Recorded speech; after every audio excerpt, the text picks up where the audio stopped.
we did all sorts of things on the course. Laser cutting paper and card. I started with a photograph of something in the garden, in the courtyard.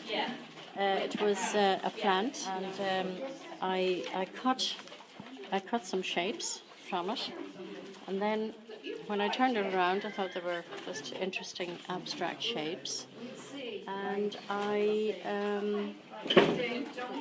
enlarged. I took this section here, and I enlarged it with a view to maybe making some fabric prints. That's a transparent fabric, for instance, and doing a double print.